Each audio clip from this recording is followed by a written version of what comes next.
So hello, everyone. It's Bill Cope and my colleague here, Kristina Mitts. She's one of the therapists for us here at Taymount Canada. But also, aside from that, I wanted to give you a bit of an outline. I know we had talked about perhaps starting today at 2 o'clock, and that's my, flare up. You say, I just had a 3-day headache, and so I haven't functioned very well. I wanted us to also have the reason for having it at 2 o'clock was to have our guest, Dean Howcroft from Australia. So we're going to defer that to the very first part of Thursday at 2 o'clock. So we'll start at 2 o'clock this coming Thursday, which is April 30th. Yeah. I don't know what day. Final day of the month. We're pretty close anyway. So today, we've been talking about COVID, of course, with coagulation issues, and then we talked about PLA2. I'm happy to answer questions about coagulation and as well as PLA2. I think the biggest one currently from everything that I'm reading about COVID is it can be a real problem in many different organ systems. The brain, because sometimes it's strokes in very young people and they find out probably it was triggered by COVID. Liver problems, kidney problems, of course, lung problems, about, and GI problems. So that's 5 organ systems. So maybe 20% each. I mean, that's kind of a ballpark, but it's indicative of that. And when you've got that many different organ systems involved, perhaps one of the most coming together or solutions to describe is a change in the blood flow. And the biggest, easiest way to change blood flow in a time of an infected illness is increased clotting, hypercoagulability due to fibrin. Fibrin is produced much more dramatically and taken away less well when you have a chronic illness. And this might be one reason that the chronic illness people are getting hit really hard. So that's diabetes, hypertension, heart disease, chronic obstructive pulmonary disease, as well as even gut inflammatory problems. Okay, so maybe that's one of the key links, and that's why I've talked about nattokinase, which is an enzyme which is made from fermentation of organic soy. And this is, the one I talked about, nattokinase here in Canada by NAKAI, is very much in that group. It will reduce the excess fibrin that 95% of chronic illness, so I'm pointing to myself because of my A, hypothyroidism, B, my MS, and I guess C, my severe osteoporosis. So it makes sense to me to look after some of that chronic problem. So because we know when we get an acute infection, hypercoagulability occurs. It's part of the body's response. So those are, I think, things we can fine tune and keep ourselves better with. We talked also, and we will go into it today, about glyphosate. So we're going to introduce the concept today. We're going to have a real live discussion with Dean Howcroft. He's okay. I checked with him. His came back when it was recently measured, was when he was overstaying in Canada. We sent it down to Great Plains Labs, and he was up in the 96, 97 percentile. So that's very high, which surprised him considerably. So he's working out that. So we'll get more from his story next week. I know a little bit what the glyphosates measure. I've had a couple of friends in the prairies, and they were in about the 70th percentile, which surprised them because they thought they were pretty conscientious. And then a young lad under 6 in Regina, his was up at the 96th percentile. His family ate pretty well, but, perhaps it's in the water. I would not be surprised it's intermittently in the water from the large amount that's used in our agricultural practices throughout Canada, United States, and certainly parts of the world, not all parts. It's maybe one thing that kept parts of Europe in better shape, like Austria and Germany, because there's much less glyphosate, because glyphosate's a risk factor, and we're going to tell you some of the reasons why. So the other thing I wanted to just touch base on a little bit is I want us to start to think to moving back towards normalcy, okay? The way things were. It's never going to get completely back to it, but we need to start thinking about it. you've probably seen the bits in the newspaper, certainly here in the United States. There's different states working toward it. In Canada, Ontario is starting in a very gentle, careful fashion. Quebec and Saskatchewan have both given out guidelines as to how they're going to do it. Quebec, which is 6 million people, and has had a fairly significant run with COVID, challenging it, especially in the care homes, because we're back in that older group. And they're talking about having children in elementary school, so the first 13, 14 years of life, they will be back to school probably May 11th. Okay, so I think it's important we start to think about how we can get back to normal. When I brought this up to my local Rotary Club in our online meeting yesterday, there was a couple people very frightened and almost anxious at me for even beginning to suggest it, because we were going to be putting people at risk. And so what I want to do is to have you start to look at the information that's coming out. We're getting a much better idea because now we have 2 months of information. So all of the fear issues that we created in the beginning haven't been as founded as we were worried about. And we know a lot more about it now. I mean, a great example, I've talked already about one of the studies in California, one of the studies in Iceland, but now they've done a major comparison between Norway and Sweden. Sweden did almost no lockdown. Their young children were still going to school up to, I think, age 16. And they do not have a statistically significant difference in deaths per capita from Norway. So those are two pretty similar countries in a lot of their, ideas and thinking. And so it's a nice example that it hasn't been quite the panacea we thought it might be with our distancing. There's a suggestion now that this is in our air conditioning. Mm-hmm. It's probably in our air to some degree. One of the challenges about COVID-19 is it's almost a nanoparticle size, so it's much easier for it to trip on through the air. So whether you're 6 feet away or 6 miles, it still happens, okay? Right. And that's why I think when we get enough numbers, all the numbers are coming in, there's 5 to 20% of people in the community already have COVID-19. I think their estimate in New York State is that 20% or 2.7 million already have it. So if we think we're not keeping it enclosed because it's already here, folks. And sorry, just to take it back to if you're experiencing anxiety based on what we're saying, there is a difference between being mentally or just being prepared and going out and acting against the recommendations that are in place right now. So we're not advocating to go out and become rebellious in your own right. We're asking you to listen to what's happening in your state, your province, what's being suggested, because they really vary as to what they're doing. And over time, the ones that have been fairly open about starting things out again, if they continue to do well, we'll hear about it, and we need to listen to that. So I can only applaud the people that are already, looking at the numbers, looking at the data and deciding it's time to open things up. I don't think that they're being wrong in what they're doing. And, I'm hoping that we can get towards that sometime soon. Mm-hmm. And it's not just because I want to golf. Yeah, exactly. And then using all of the recommendations that we've made in the last few videos to help prepare yourself. So using oxygen, using dietary recommendations, all of those different things to build yourself up so that you become more resilient as we do open back up. And I've got my, little pulse oximeter with me today. We're going to turn it on and we'll measure it.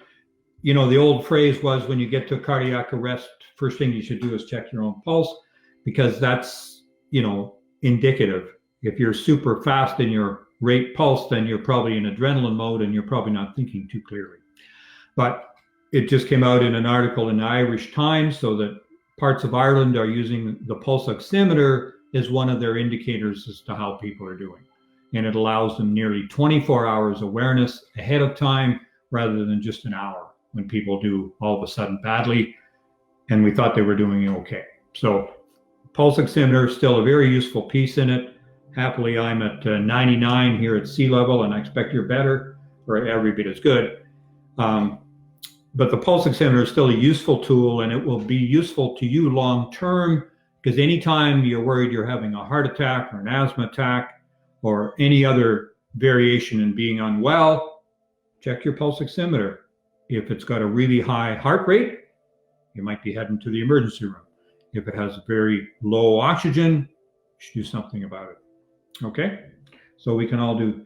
And the other tricky about things, you have to have warm fingers. So maybe your fingers cool, but it's going to come. So, keep it warm for a minute or two first and then try it again. So the other pieces, of course, in talking about that, it's part of aiming towards normalcy. So we have learned now that the virus mortality rate is somewhere between 0.05, 0.1, and in unusual cases, 0.2. So what has happened is we've got a much bigger denominator. When we only measured people that hit the hospital door, as they started to in Italy, for example, and then we measured the number of deaths, it was a super high rate because we were only looking at that almost 20% of the population that were very sick. But if you look at the whole population, it gets down much, much lower. It still isn't a good thing if you're one of those people, or you're in the high risk group because you're over 65. But if you look after yourself, this is probably no more injurious than a nasty flu, because we will lose large numbers, up to 60,000 per year in the United States, just from flu itself, which is influenza A and B. So let's move on from there and talk a little bit about glyphosate. Why? So I'm going to turn it over to Kristina. She's done a great preparation paper, and we'll follow that up with something on my website, drbillcode.com, so that you can get an idea about it. And I will talk a little bit about generalities. We'll have an individual case for you on Thursday, but why don't you kind of give us a capsule summary? Mm-hmm. So glyphosate is a broad spectrum, non-selective, systemic herbicide, and you've likely heard of it. It's one of the main ingredients in Monsanto's Roundup and a number of other products as well.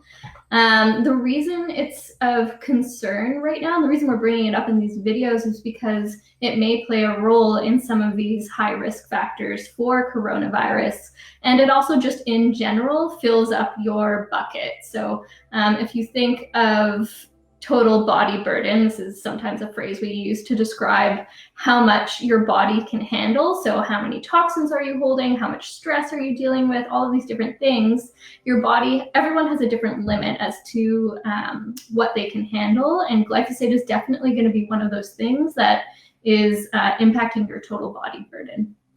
And I think the other important piece about that is we know more and more about glyphosate because it originated probably in the 70s. And the original way we used glyphosate was to clean out pipes. It was a plumber's tool because it chelated the minerals. So that's a key word, chelated the minerals so that they could reduce the scale or lining inside the pipes. And then probably inadvertently somebody threw what was left over on a group of thistles or weeds, and they all died. And they said, well, that's pretty cool. So not long after that, Monsanto had purchased the entity, patented it as a herbicide, and it's kind of moved on from there. It wasn't used as much, but by 1994, it was starting to go into very, very major use. It was initially used, of course, in genetically modified crops, and the original big ones were probably soy, cotton, corn, sugar beets. And many of these were being treated with Roundup because it would kill all the weeds except not that plant. And the premise has always been it only affects plants. Well, we've learned otherwise because it affects bacteria. So we'll get to that in a minute. So all of a sudden, we started to use a huge amount, and for the last 10, 20 years, it's been increasingly used as a desiccant or a drying agent. So now it's reckoned 90% of the wheat grown in Canada, the United States, is dried out with glyphosate so they can harvest it a few days sooner. And one of the main downsides of that is it's concentrated in the seeds, which is the piece we use, of course, of wheat and a few other grains. And consequently, it's dramatically increasing the intake of people. It's also being used often to harvest commercial potatoes, sweet potatoes, sugar cane. In fact, there's stories of it in the southern United States where it's extensively used in the sugarcane industry. The young men spraying it often go on to have kidney failure. Mm-hmm. The other big dramatic piece that I want you to truly understand is glyphosate, and not a huge amount. So if you're out in that 20 to 50 percentile, you're probably still having effect. It tends to shut down we call them P450 pathway enzymes, or CYP enzymes in the liver. And those are our number one cleanup detoxifiers for what we drink and eat. So consequently, now you've taken away one of the major detoxifiers. And that's why it's very critical for children. Children can't handle the toxins you and I can. So if we shut their detoxification down with glyphosate or Roundup in their foods or in their water, all of a sudden, all toxins are an increased problem for them. Mm-hmm. So that means neurologic injury. Yeah, well, it's going to drive pathology in a number of groups. And the way that it does drive the pathology is, number one, through microbial disruption. So glyphosate has also been patented as an antibiotic. So it does disrupt our microbiome. It's going to drive pathology through disrupting the CYP detox pathway. And it's going to drive pathology through chelating our minerals and taking them away from the processes that they would contribute to in our body. And so, those are common ones that you're used to hearing: iron, selenium, zinc, and even iodine, probably. So all of a sudden you've now got a mix that will interfere with your optimal thyroid function. At the same time, it goes on, and it's a particularly an issue also with the relative trace mineral, but very important mineral to us, manganese. Okay, so manganese is interesting, especially because glyphosate also interferes with bioproduction, right? Exactly. And when typically we put manganese that's excess in the body, it goes into the bile and on out through, with the stool out through the rectum. But if it cannot put it into the bile, then all of a sudden that individual has more gallbladder problems, higher risk of having a gallbladder removed. And when the manganese builds up in the liver, it finds an escape route. It takes the vagus nerve up to the brainstem. So the brainstem nuclei, and there it is a relative toxin on the brainstem nuclei and on the hippocampus. So it's implicated in memory, cognitive problems as well. At the same time, as Kristina mentioned, it affects the microbiome. It particularly aggravates leaky gut. Remember, we wanted to have a healthy gut wall, gut lining, because that's our big protection, because 70 to 80% of our immune system is the gut, along the gut lining, the lymph tissues are all therein. And these are really aggravated and made a problem. It's maybe one of the features that, I got along not too badly in life. I eventually realized I was gluten sensitive, and gluten sensitivity is probably going up also because of the presence of the messing up of the microbiome, because of the presence of glyphosate. So, we're going to talk about gluten in the future, but short story is gluten sensitivity is a bigger problem because of glyphosate. Mm-hmm.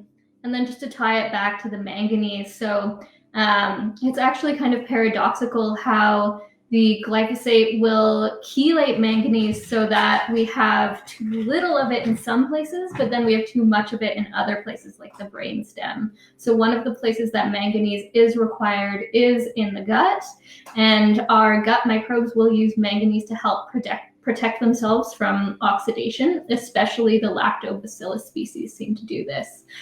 So when manganese is not available, they can't do that. They are less likely to flourish. And there's one subset of bacteria do especially well in that scenario, and that's Pseudomonas. You've maybe heard of Pseudomonas aeruginosa.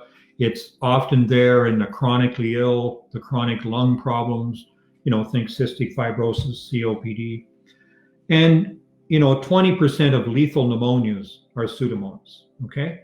So Pseudomonas, this is an example. If you poison a lot of the microbiome or use a lot of antibiotics, for example, then all of a sudden you're going to have a few that do well despite of it, okay? And so part of that group would be Pseudomonas is aggravated. And of course, if you're putting in that ongoing antibiotic, or if you use another antibiotic in addition to the glyphosate you're eating in your diet or in your water, all of a sudden there's many more bacteria killed in addition from the presence of the antibiotic itself, because 1 + 1 equals more than 2, unfortunately.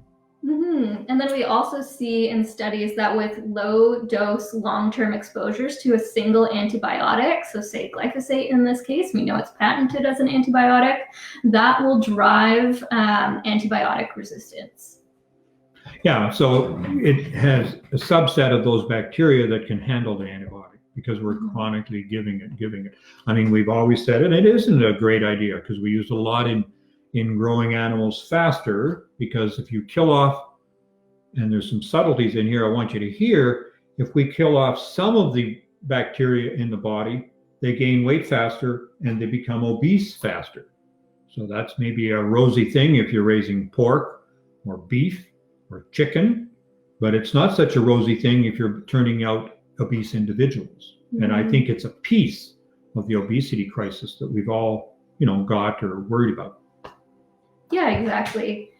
Some of the other pieces to glyphosate, so when we look at the products that contain glyphosate, they don't often tell you what the other ingredients are. So for example, if you look at Roundup or any of the Roundup products, they'll usually list glyphosate at 49% and then other ingredients as 51%. Well, they don't want you to know what those other ingredients are, but the fact of the matter is that all of those ingredients are acting synergistically. So glyphosate, when it's paired with certain other ingredients, will be even more potent and will increase the potency and bactericidal effects of the other ingredients. And they've had to do this because some plants get very resistant to it. I mean, for more than a decade now, we've been hearing about 3-meter or 10-foot high pigweed happening in the Midwest. And consequently, we've had to add more things and use larger and larger amounts of glyphosate. But at the same time, they've now had permission, they've requested permission to bring back 2,4-D to add to it, or to bring back even Agent Orange to add to it. So all of a sudden, we're still on this stamp everything out mentality. It's almost a little bit like the germ theory principle, which I want us to move away from. I want us to move more toward a healthy terrain. And, that's the crisis that's happening where we're growing our food. Over time, this is almost sterilizing the soil because it lingers much longer than we thought it did. There was a very famous ad when I was back in probably the early 90s or so back in Saskatoon. It came initially out of New York State, was that Roundup was just as safe as table salt. And in fact, I had one of my friends who was working at the University of Saskatchewan in the agriculture department, told me this story. It was eventually verified to be incorrect, and eventually they had to retract it, but they used it for years, first of all, saying how safe it was. It is just not near as safe as we've suggested. It's now been accepted by WHO as being a probable carcinogen, and they will work toward making that probably a little stronger. Certainly, it's been banned in lots of parts of Europe for use, and many of the towns and cities in Canada and the United States have decided they're going to accept that concept of banning it for residential use. And these are all good steps forward, but some commercial areas are still using it in their weed control program. So this isn't ideal because it lingers, it injures the soil, because the soil microorganisms or microbiome is in a lot of ways parallel to the microbiome within our gut. it's very important to have that synergy working forward. Remember, it's our very biggest epigenetic factor. If we can improve our microbiome health and diversity, all of a sudden our good genes are turned on and our bad genes are turned off. A large number of them, maybe up to 20,000. Exactly.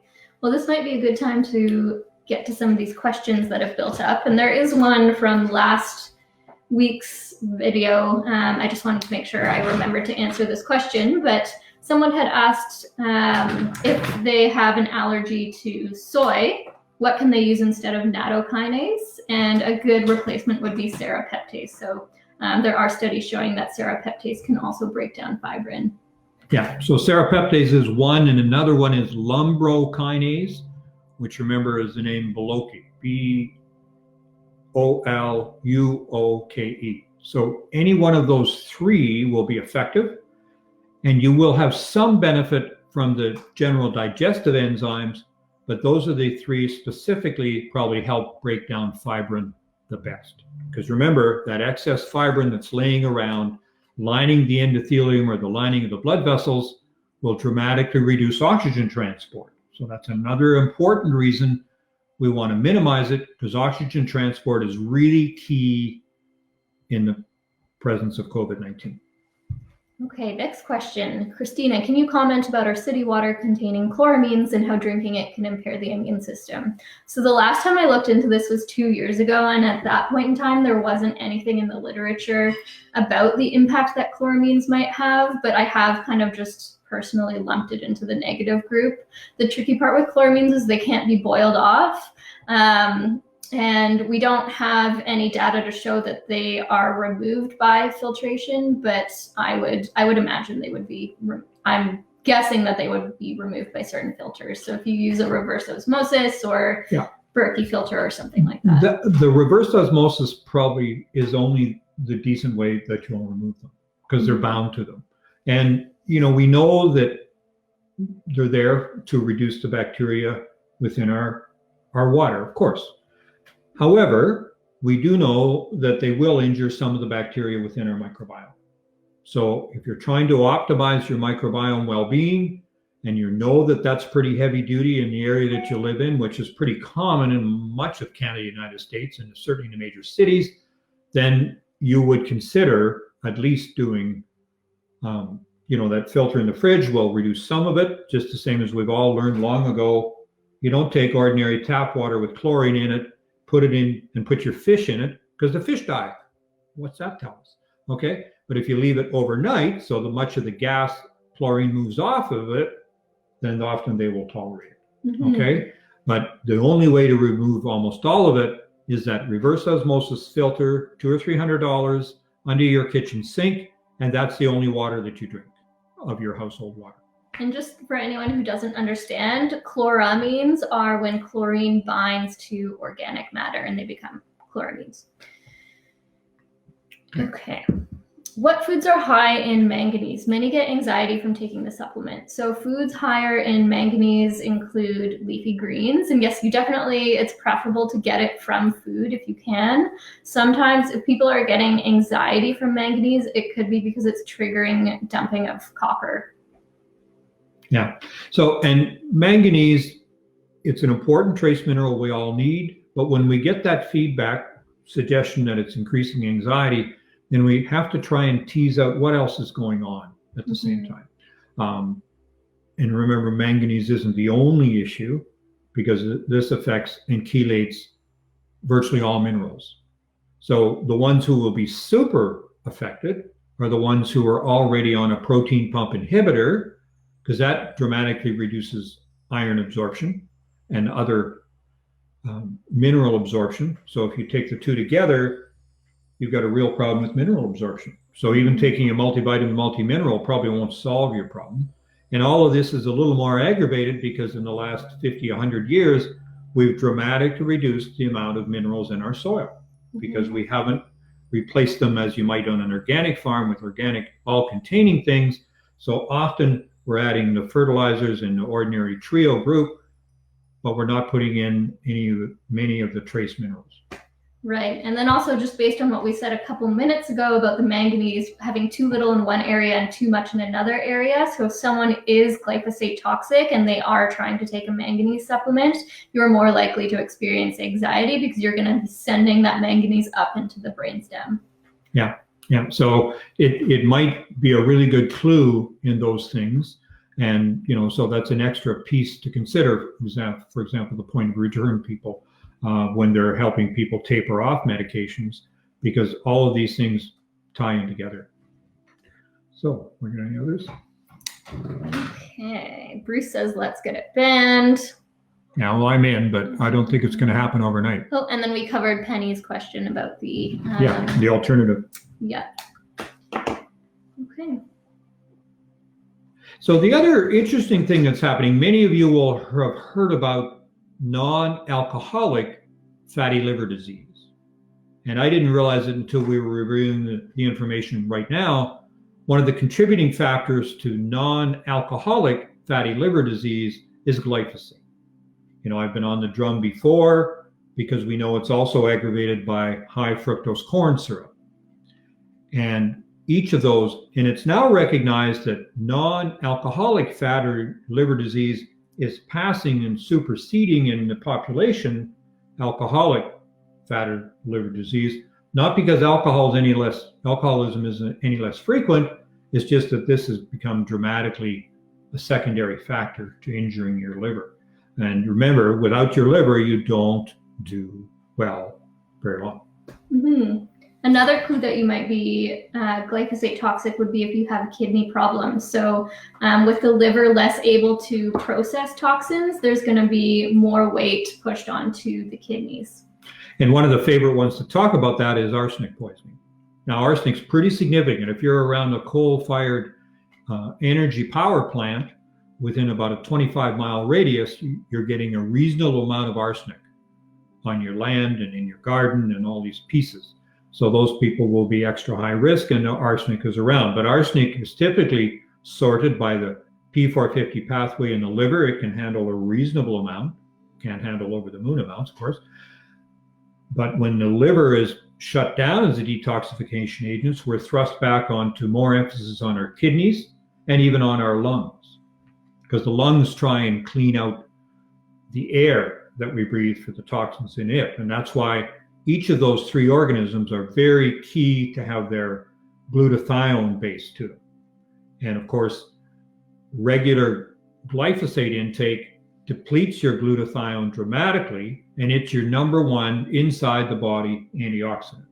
And, as I talked about before, I traveled around for 4 or 5 years talking about the benefits of quality undenatured whey protein, and then other people will talk about N-acetylcysteine to enhance their glutathione. But you're not going to have much success enhancing it if you're already depleting it with either medications or glyphosate. I don't know if we have anyone on this group with this type of intolerance, but glyphosate can drive oxalate intolerance as well. So if you are someone who has oxalate sensitivity or oxalate intolerance, this could potentially be something to look into that would help you. Well, that's right. So we have another question around NAFLD, and I had to look that up a few years ago, but it means non-alcoholic fatty liver disease. And so this woman, Wendy, has a daughter who's challenged by that. And of course, she has a relative, sugar addiction and another product, which maybe it's high fructose corn syrup.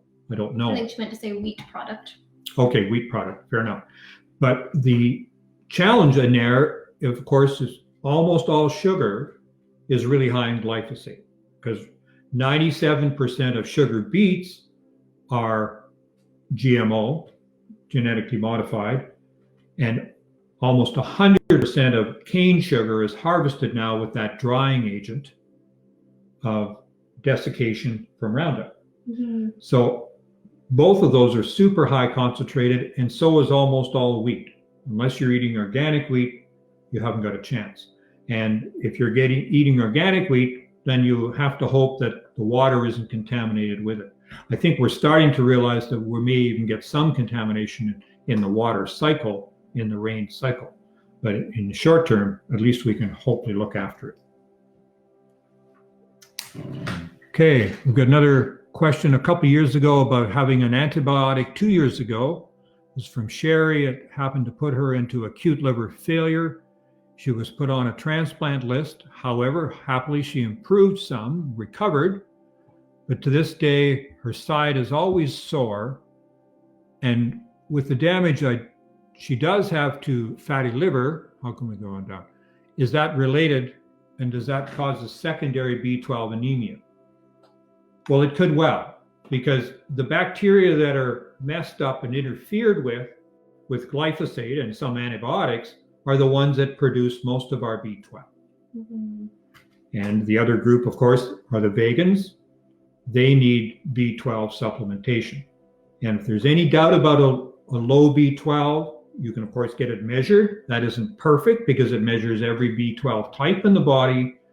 But the other subtlety I learned from a very brilliant woman, did her PhD in this area, was if the white blood cell count is at the lowest end of normal or slightly below normal, and your platelet count is down at the lowest end of normal, that's probably B12 deficiency and can be treated with B12 supplements. And you may be able to do that just with a vitamin B complex, okay, with the B12 in it. Some of you will not absorb that well enough, and then you'll need to go on to a sublingual cyano, ideally not cyanocobalamin, but better hydroxycobalamin or methylcobalamin, exactly, which are much easier for the body to use. But if cost is the entire issue, then more cyano, although I'm not a big fan of the cyanide molecule. Exactly. And if that doesn't work, then potentially B12 injections. But that will be aggravated in non-alcoholic fatty liver disease. So my recommendation when people have that diagnosis is minimize, and we're about to get to in a minute, you know, how you can minimize your intake, of course, of glyphosate, because there may be a couple things in there that you haven't thought of, but also how can you make a difference to reducing other intakes? So, you know, the sugar issue is a big one. Try and stay away completely from high fructose corn syrup. It's got its own toxic components. Quite frankly, I virtually never drink soda pop or even tonic water made here in North America, Canada, United States, because I'll give Mexico credit, they use real sugar. But Canada, United States, it's almost always high fructose corn syrup. So I don't go there because it's not healthy for the liver or anything else. And it's one of the triggers likely of non-alcoholic fatty liver disease. Right. We have one more question. We have one question from Lee. What about bee venom? I am a beekeeper who shares bees with Lyme patients. Okay, so, you know, bee venom therapy has been around 30, 40 years, probably longer, I expect. And, you know, I've seen people with their osteoarthritis or rheumatoid arthritis or their lupus. Lyme is a relatively new one, but there seems to be an effect from the bee venom.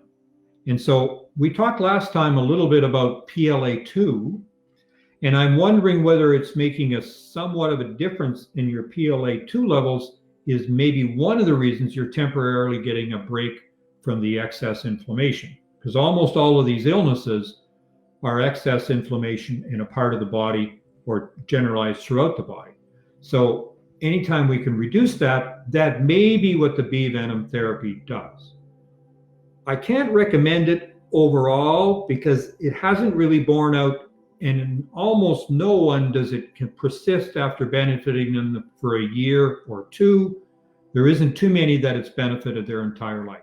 So I couldn't recommend it to people. I know you're a beekeeper, so I mean, it's a risk of the job. I get that. So it's a matter of determining that, finding it out. Mm-hmm. Nutritional yeast is high in B12. My daughter uses this in her cooking.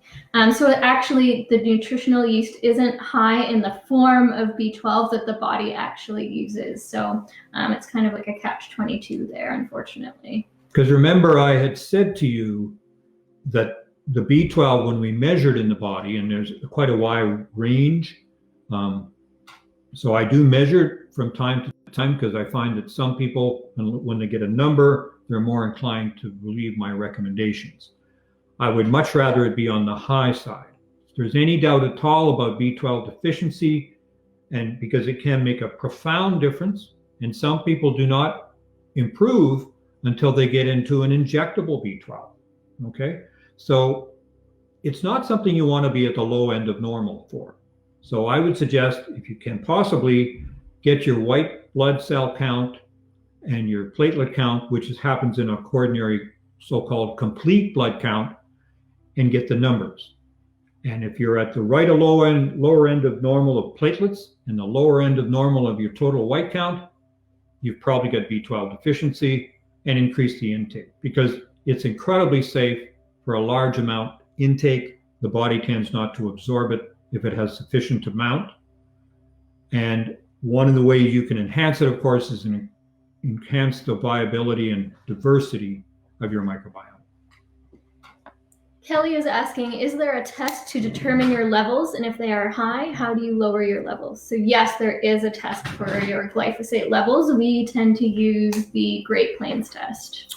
Great Plains came up with it several years ago. I think they've done more of it than almost anyone. They now provide a test even for your water. But just one proviso with the water is use it on the time of year that you think the water might be highest. So this is when people are spraying. So if you did it right at the end of winter, it might be lower. That may not be the case. And it'll be interesting to get Dean's thoughts, because they tend to live with a reservoir or a dam source for water. And this, of course, is water that runs off. But there's a lot of Canada and the United States uses a dammed water. And of course, even if it isn't in the dam in time, if it's percolating slowly, gradually through the aquifer, it still can be elevated. So if you think it might be your water, you're not going to have very much success getting your local city or municipality to test your water. You're probably going to have to pay, send it to Great Plains Labs, Lenexa, Kansas. And you can get your own done. It's one of the tests you can do easily these days because it's done on the urine. I think it's 10 cc's of a morning urine.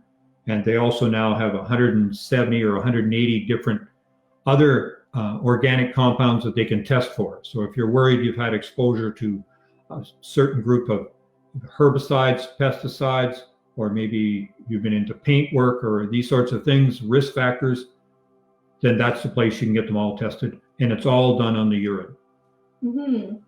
Wendy is saying, I think many people crave sugar products from the Candida bacteria imbalance in their microbiome, sadly. Yes, so definitely your microbial balance can contribute to sugar and other cravings. So definitely working to balance your microbiome can help with sugar or other cravings. And I've learned on the sugar craving or even the chocolate craving, because I'm a chocoholic, part of acceptance is recovery. But when I finally got my nutrition and diet much more sorted and I was more healthy, they tended to go away. And maybe a piece of that sometimes, I've agreed, is Candida. And just to talk about Candida for a moment, because most regular physicians don't have too much success accepting this high Candida in the gut. So they will accept Candida when they see thrush or white patches in your mouth. They will accept it when a woman has a vaginal discharge, cheesy type, consistent with yeast overgrowth. But the underlying, and often they will accept, a fungal problem if you've got the problem in your fingernails or your toenails, because that can be pretty graphic. And occasionally in a skin rash. You might be in the groin, might be any number of places, because that's a typical one for Candida. But underlying that, I would like to suggest is the very vast majority of Candida in the body is in the gut. It's warm, it's moist, it's got sugar components, all those pieces the Candida needs. And when does it get over the wall? Because it's a normal piece of the microbiome. It's just when does it get over the wall when all the other ones in diversity has been repressed. And that's why almost everybody, certainly most of the women I ever looked after with vaginal discharge, or even the children with thrush, were either on a chemotherapy for their cancer or they were on an antibiotic for another purpose. One of the commoner ones, certainly in MS patients, is urinary tract infection. But when the other commensal or friendly so-called bacteria are diminished, all of a sudden something bursts forward, and Candida is a common one, unfortunately. Right. And all of that being said, if you suspect Candida, don't go ahead and self-treat.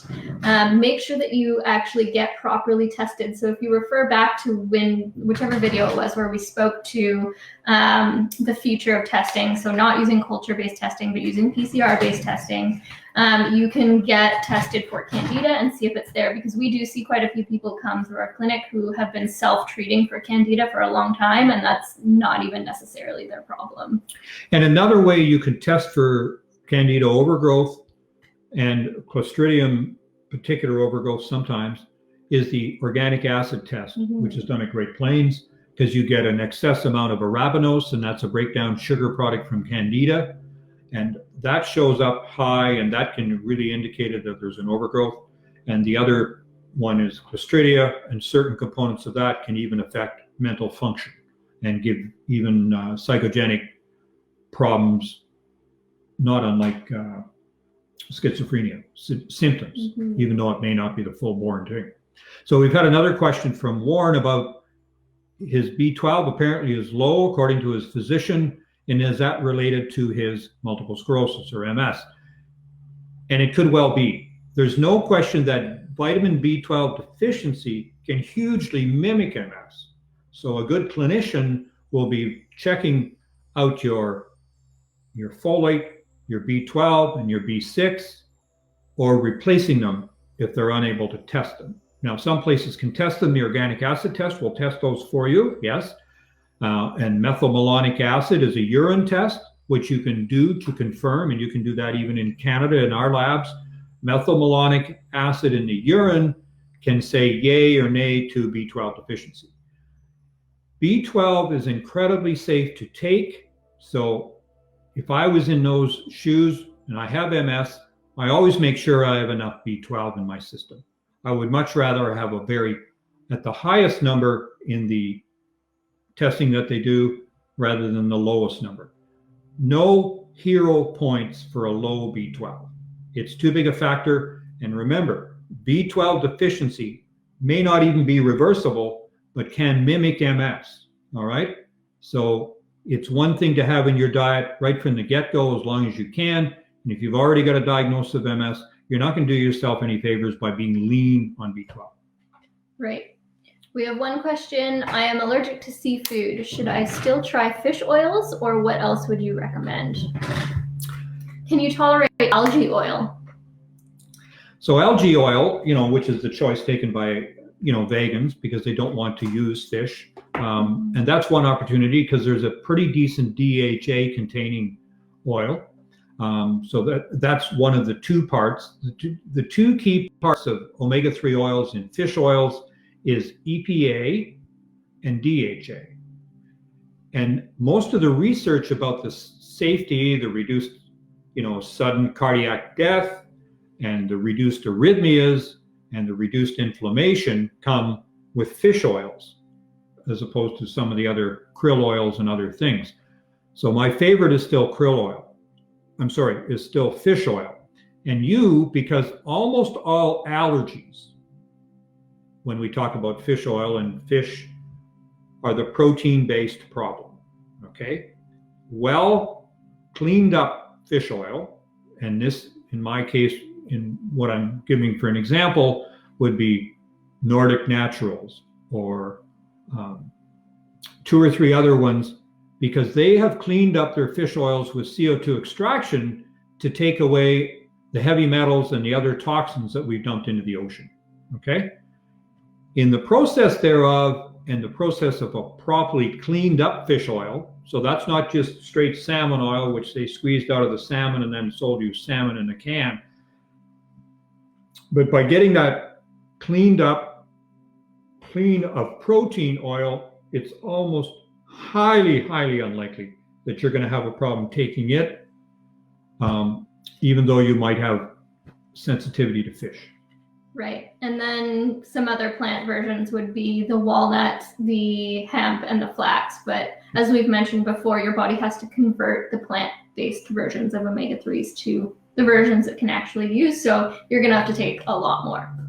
And some of us don't do that very well. Men convert 0 to 12%, and I can't tell looking at you whether 12% or a 0, but neither one is very good. And the same crisis comes up a little bit for women postmenopausal because the body seems to have a protection mechanism in its reproductive years. Women are better able to convert that omega-3 alpha linoleic acid down onto EPA and then onto DHA. So to cover the base best, take the EPA DHA, especially if you have a health issue that may benefit from omega-3s, then start with the larger amount. You may need 5 times as much as the regular daily amount to start to reverse some of these long-term needs that you've had developed. Right. Kelly is asking, can the general public order these tests directly from Great Plains? So yes, you can order the tests yourself from Great Plains. If you're just ordering the glyphosate or any of their other toxin panels, I would say go ahead and do that. But if you order something like the organic acids test, there's definitely some interpretation that needs to happen there. So make sure you're working with a practitioner, someone trained in functional medicine or an integrative practitioner who can help you interpret those tests properly. Yeah, and this is often, might be a naturopath, a nurse practitioner, physician, osteopath, because they will understand those. And their preference is you list one when you send the test in. The other good thing about Great Plains is they will provide an interpretation to you included in the charge of the test.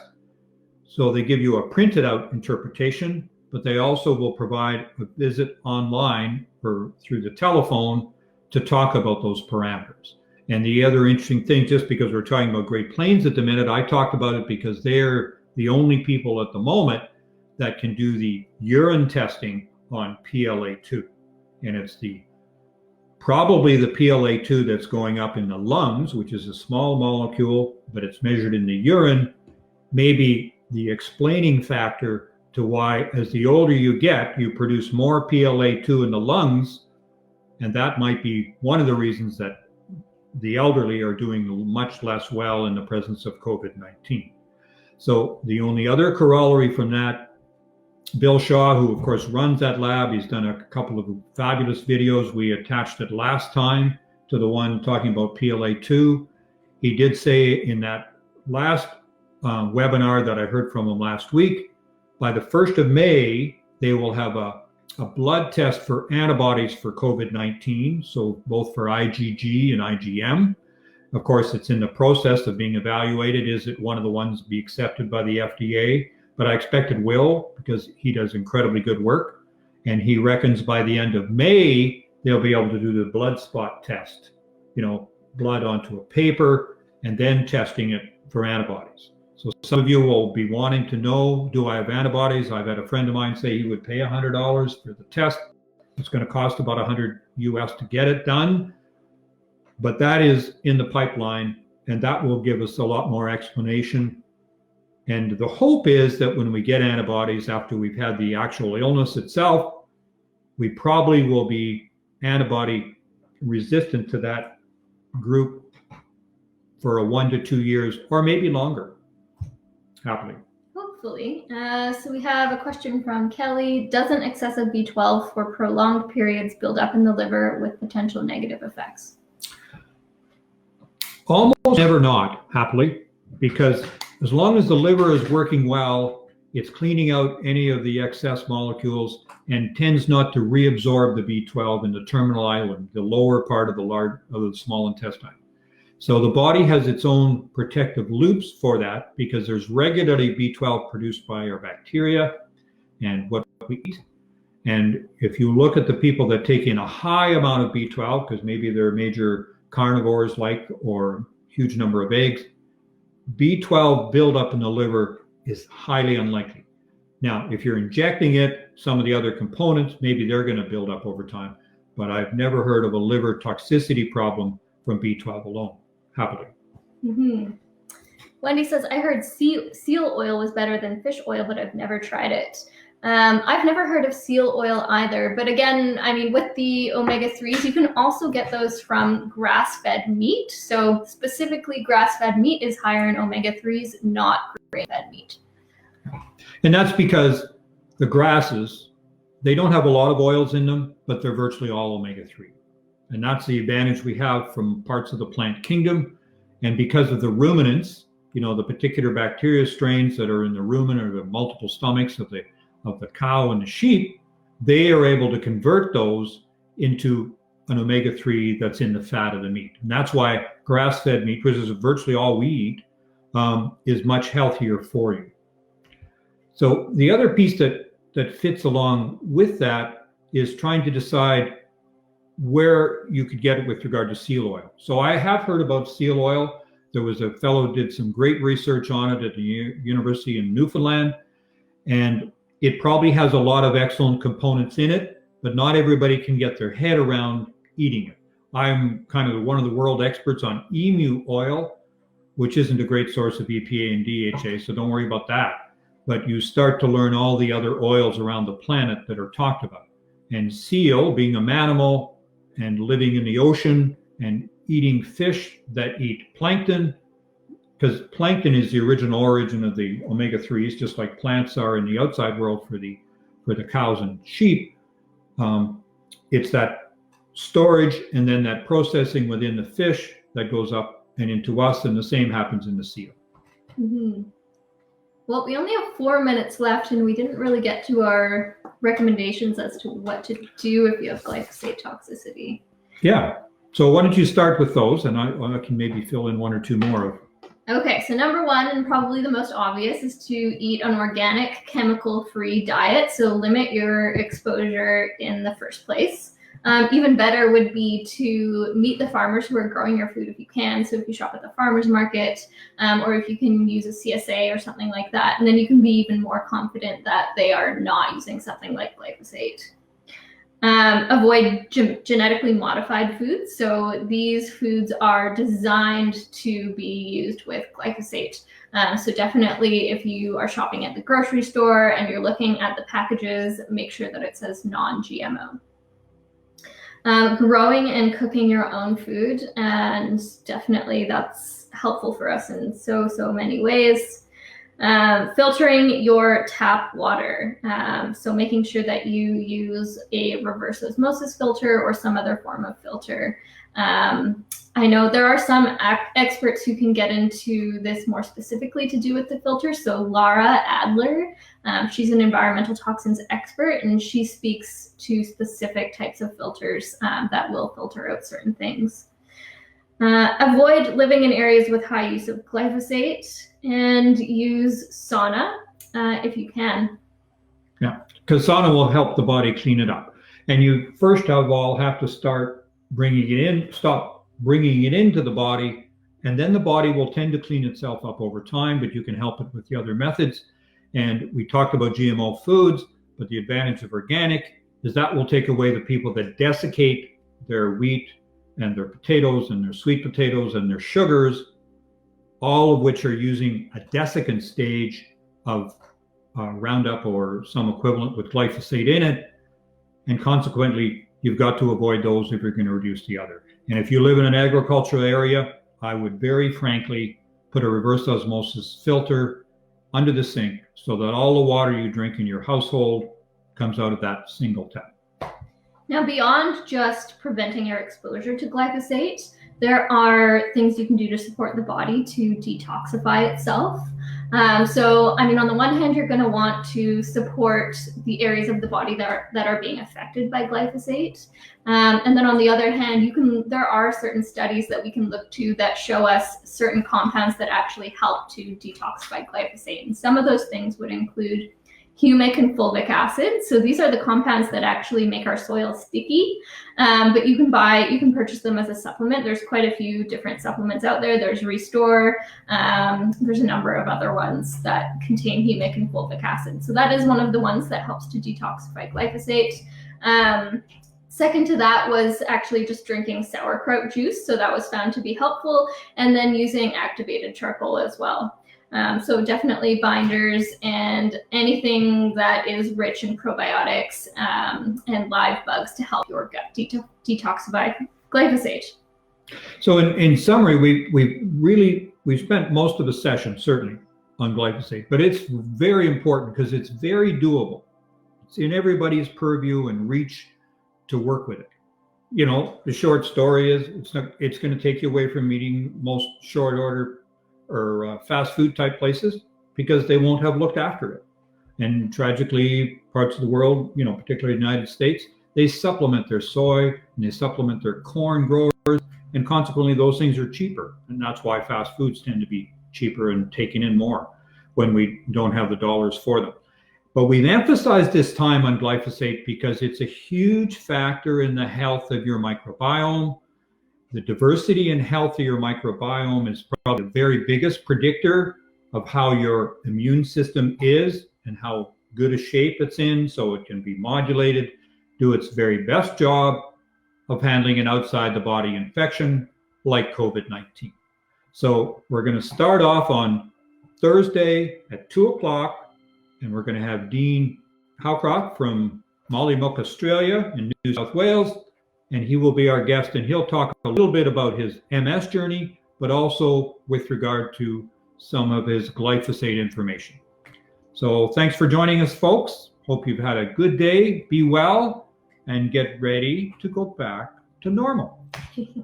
And as always, don't forget to share this video with those in your community. That's all we can really ask, is that you share this information with as many people as you can.